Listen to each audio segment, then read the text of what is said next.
do men want?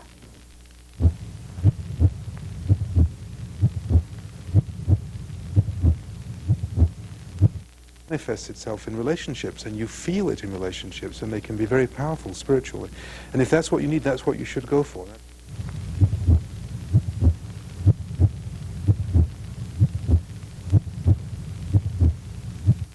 And she said, oh, I'm going to go do a sweat lodge this evening.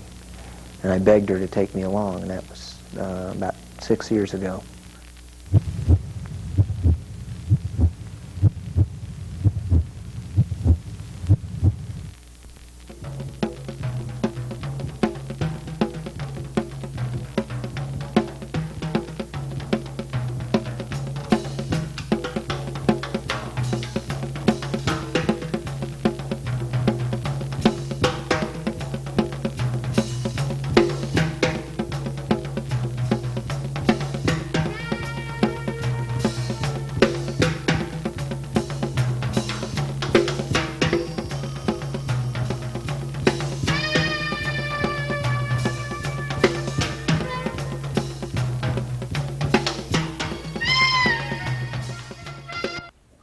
Welcome to Speaking of Men. You're watching public access television from Albuquerque, New Mexico. I'm your host, Mike Rivas.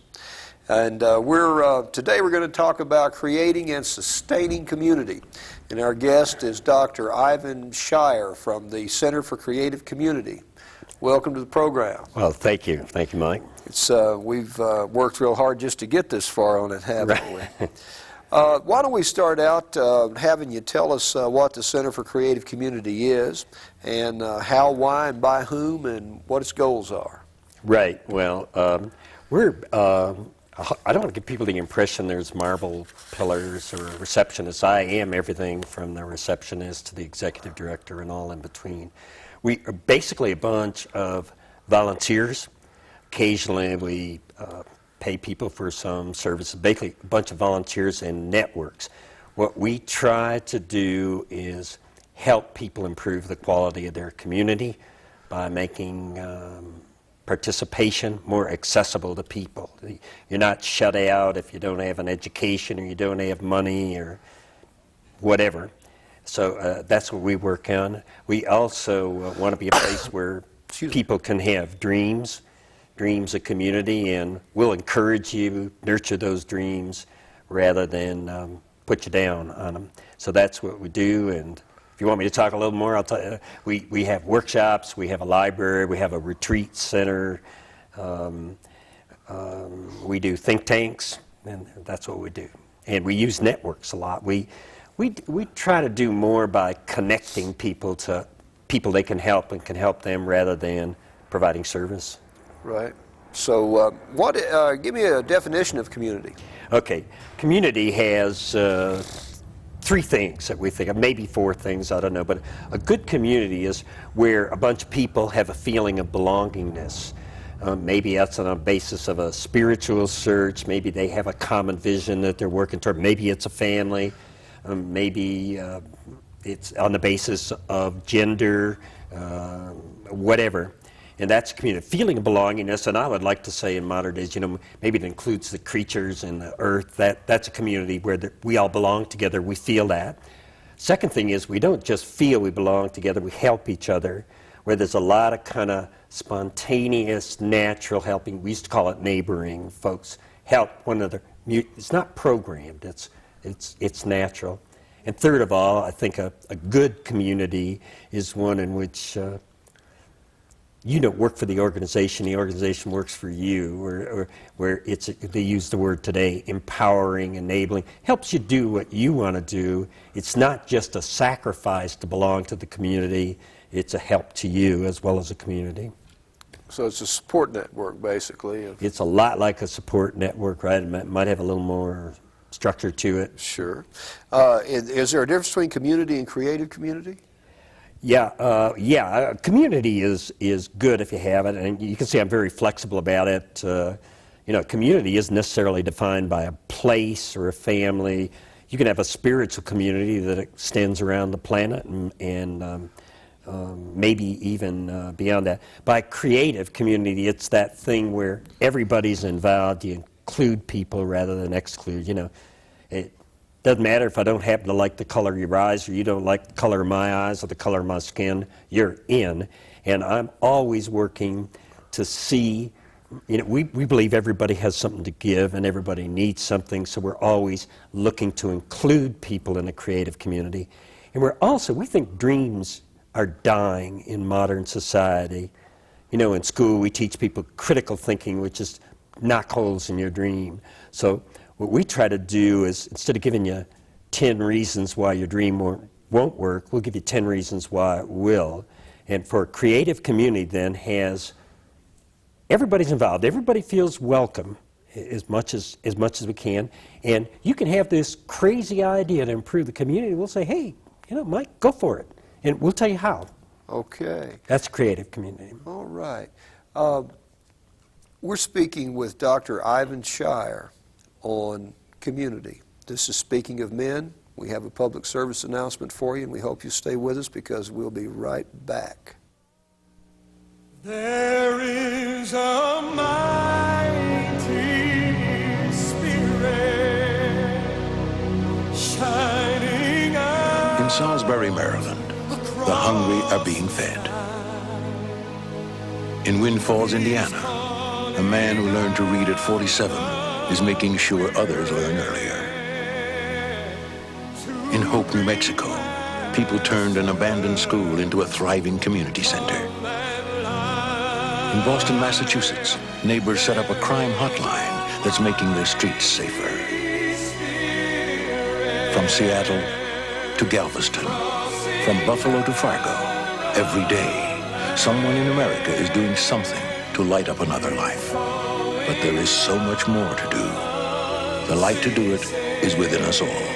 We only need to share it. Contact the Points of Light Foundation. Do something good. Feel something real.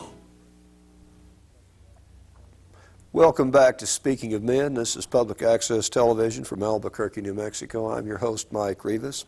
We're speaking with Dr. Ivan Scheier on community. Welcome back to the program. Glad to be here. You want to say some things about dreaming? Yeah, and I don't mean night dreaming, I mean daydreaming. You were, you had given me, we were talking before the program, and you had said the old Carl Sandburg quote, that nothing happens unless first a dream. And then there's one from Margaret Mead there, too, that I like. Never doubt that a small group of thoughtful citizens can change the world. Indeed, it's the only thing that ever has. And so what I mean is a vision that you dare to dream in the first place. I mean, something that, like the first step, I talk about President Kennedy in 1960 said we're going to the moon. Well, that was Buck Rogers stuff at the time. Nobody figured we ever could. But I think the first thing is you state it. It's like, we're going to do it. And that's the first step to achieving the dream. So that's another thing. And well, I did this thing on Rules for Dreamers. There's a bunch of things to say about it. Is there anything you're particularly interested in, or you just want to take off? Is that what you want to say about dreams? About dreaming? I just think it's important. You know, Michael Mead, who is a mythologist and storyteller in the men's movement, he talks about the fact that, you know, a man can not breathe for a couple of minutes, or he can not think for a few seconds, but the moment he stops dreaming is the moment he dies. And I'm with him on that.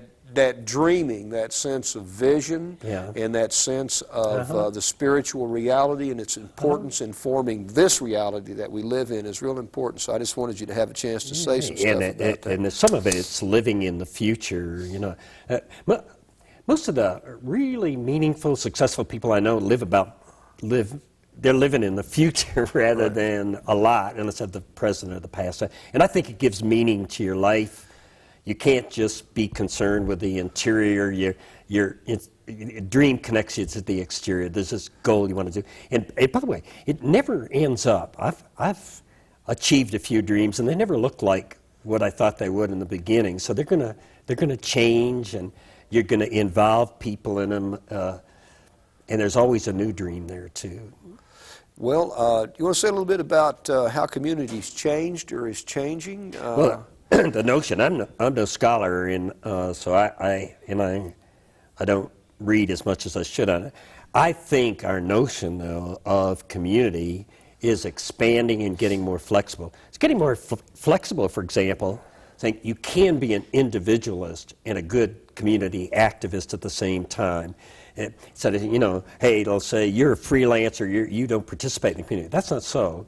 You can be a better community person if you have time to yourself and be yourself. And your time with yourself can be more rich if you're involved in the community. That's one flexibility.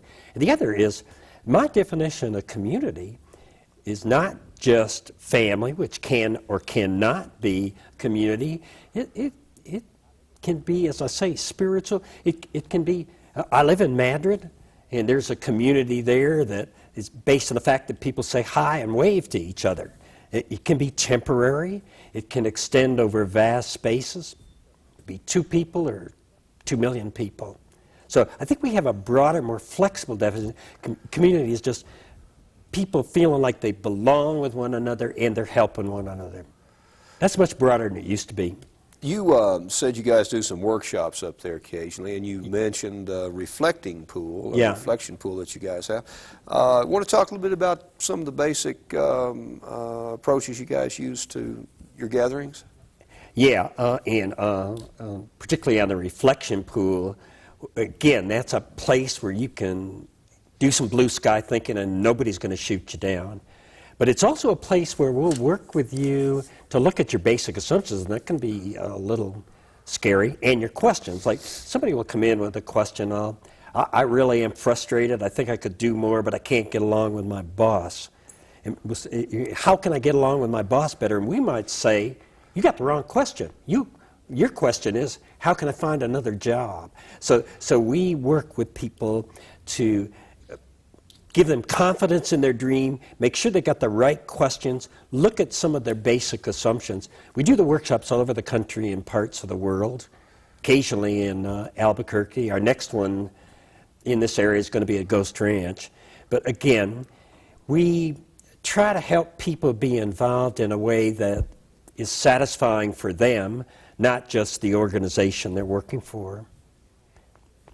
That makes a lot of sense. You know, the thing you're saying about, I've always said that it's not the answers to life, it's getting the questions right. Getting the questions right. You know, absolutely right. Most of what happens to us is based on the questions we ask ourselves, you know, and the way we ask ourselves. Absolutely. What's that old saying, you know, we advance more by asking better questions than by getting better answers to the old questions. I believe that, yeah.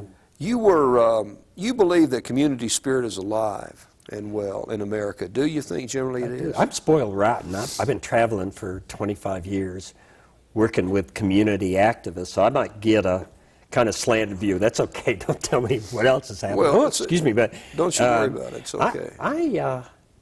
I think altruism and caring communities alive and well in America, and I see it all the time. Doesn't get the coverage on the media, you know, the TV, right? You know, we talk about disaster, you know that. But I really think it's taken different forms. People bemoan, you know, the family isn't as strong, and that might be true. But people are finding community also in other places. So I'm very optimistic about people. I think we need to work hard on giving people channels to impact positively. That's where we work. I think my experience is if you give somebody a chance to be good, they'd rather be good than bad. We just don't give them enough chances. We put them in traffic jams where they can get mad. We don't put them in situations where they can give help. That's so a lot of waste of human potential and resource there. I think so. Everybody has something to give, of course. And everybody needs something. That's our theme song. Michael was saying that you get accused of being a minimalist sometimes. Yeah. And are you? Well, yeah, but I sort of resent it because why don't you ask me to define maximalist? Why don't they use that word? Because that's okay being a maximalist. I'm a minimalist. I'm not crusading. I live a life of simplicity. The clothes you see are from the finest thrift shops in the area, and I don't have a car, as you know, because you're giving me a ride. And I have a wood stove and stuff. But I'm not, first thing you got to know about a minimalist is it's not a martyr. I'm comfortable by my standards. And I feel fine. But I feel like I'm not so imprisoned. I have more choices in the work. I haven't had a paycheck for 10 years. And I'm just selfish. I mean, I'm just doing what I feel is right for me to do and well, best use of the small talents that I do have. So that's a minimalist, is being, accepting voluntary simplicity, not hardship, as a standard, and using it for freedom. Sam Keene, author of Fire in the Belly, said in a recent interview, "I believe that real communities are built out of good relationships first, then out of families, voluntary associations, and finally communities. We tried in the 60s to do the opposite, to build communities where we didn't have good relationships with families. One of the most important things for me is the gradual building of a good relationship or a family, of a relationship with children, of caring for our children, of communicating, and then of some kind of relationship to the earth." Does that mean anything to you? It means I would like to differ with the gentleman. Please differ for a while. I think there are two ways. Actually, I don't quite differ completely.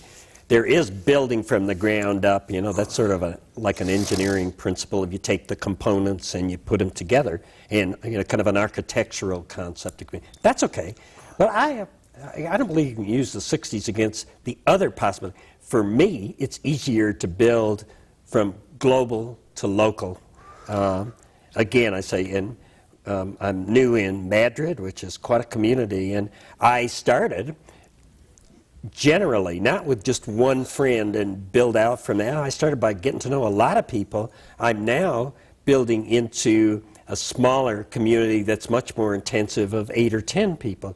But I believe you can go either way, and it depends on the person's style. Anything that we haven't covered that you'd like to say? Well, we have a lot of isolation in America. Yeah. And people, in some other in the interview we did with Judge Jewell of the Children's Court, we were talking about the fact that there's a tremendous amount of isolation in America. People feel their lives don't count. They don't have anybody to talk to. Yep. And if someone were trying to begin to break out of that isolation, what would be some things they could do? Oh, gee, give me a call, and they could also call the Volunteer Center in Albuquerque and get involved in the broader community that way. And I hope the number's up on that, or they could call me. We have something called a window of work, and I think that one of the best ways to stop feeling isolated is getting connected in a helping fashion with somebody else, giving and receiving help. The window, we do windows of, I would suggest people do a window of work, what their glad gifts are, what their needs to learn are, what their no-nos are, and what their values are. And boy, that's something that takes about an hour. I gave you in 10 seconds, Mike, but I would be happy to talk with people. I think that's the way to break out, is say, who am I? What have I got to give? And start giving it. I agree. We're going to take a short break for some public service announcements. We hope that you will stay with us, because we will be right back.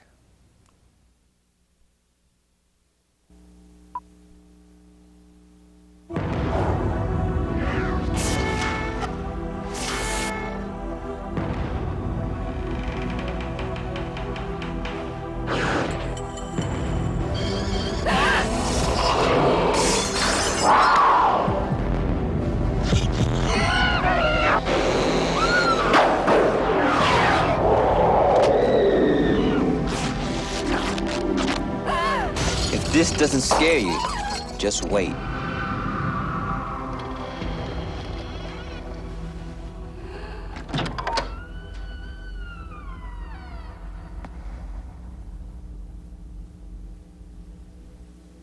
The doctor will see you now. One night a year ago, Vanessa got high with some guy and forgot everything she learned about preventing AIDS. Now her life is the horror show. AIDS, another way drugs can kill. Welcome back to Speaking of Men. This is Public Access Television coming to you from Albuquerque, New Mexico. I'm your host, Mike Rivas. Our guest today is Dr. Ivan Scheier. We're speaking about community and community involvement and things that what the small town in America used to be very important to the psyche of the person living in it, and it contributed to a sense of purpose and identity. Many people believe that there's been a breakdown of community spirit, and the resulting trend towards individualism has led to many of the social problems we have. Do you think that's right? No. You don't? I don't think individualism itself. One of the kinds of volunteers we're studying, and we do a little studying of they're called freelancers. Nobody pays any attention to them because they're not connected with an organization. Like there is a retired dentist in Albuquerque, went down, retired in Las Cruces, and he just found that the Veterans Hospital there didn't have a dental clinic. He decided he was going to do it. All VA had to do is get out of his way. And then there's a African-American lady in a poor neighborhood in Houston, and she doesn't get organized or anything as a freelance individualist. She goes around and browbeats the supermarkets to give her the extra food and distributes it. I guess what I'm saying is individualism isn't necessarily bad, and it can make a lot of contribution to a community. And as I said before, you know, I know, speaking for myself anyway, if I have a little time alone to get my act together and reflect, I'm a better community member. And when I've been in the community a while, the time I have alone is rich. So I don't think mavericks are bad. I like mavericks myself. Yeah. How do you feel?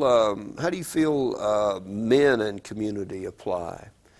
What are some things that men could do to begin to create a sense of community?